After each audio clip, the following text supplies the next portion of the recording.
안녕하십니까. 안녕하세요. 최부사님, 부동산을 구매한 이후에요. 네. 부동산 원이나 음. 아니면 구청, 시청 뭐 이런 곳에서 네. 자금 출처에 대한 소명을 받는 분들이 계세요. 그쵸. 뭐 적지 예. 않습니다. 예예예. 근데 이제 소명해서 끝나면 좋은데 음. 관할 세무서나 음. 아니면 지방청에서 네. 세무조사로 연결되는 경우들이 있습니다. 네 그쵸. 예, 근데 보통 네. 이제 증여세 세무조사로 나오는데 네. 이 부분에 대해서 좀 설명 좀 부탁드릴게요. 네.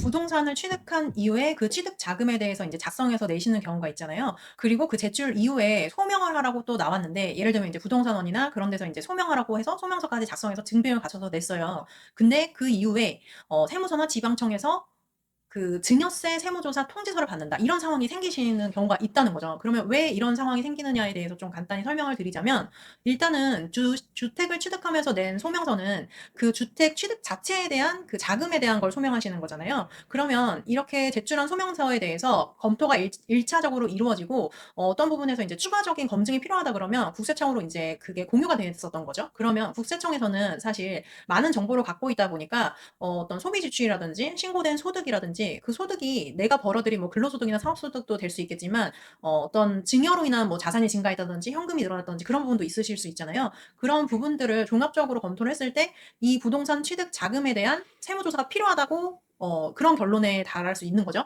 그러면 이런 경우에는 인제 세무서나 지방청에서 자금 출처 조사, 증여세 조사를 받게 되는 상황이 되시는데 쪼끔 차이가 있습니다. 어떤 차이냐면 이렇게 세무서나 지방청에서 세무조사를 받게 되시면 그 부동산 취득 자체에 대한 자금 원천뿐만이 아니라 조사 대상이 되는 그 기간이 있을 텐데 예를 들면 뭐 25년 1월 1 일부터 12월 말일까지다. 그런 조사 대상 기간이 선정이 된다 그러면 그 기간 내에 내가 취득한 부동산뿐만이 아니라 어떤 금융자산의 증감이라든지 그런 모든 자산의 증감이 내가 소명해야 되는 그 대상이 되는 거다라고 이렇게 보셔야 돼요. 그래서 쪼끔 차이가 발생할 수 있는 거죠.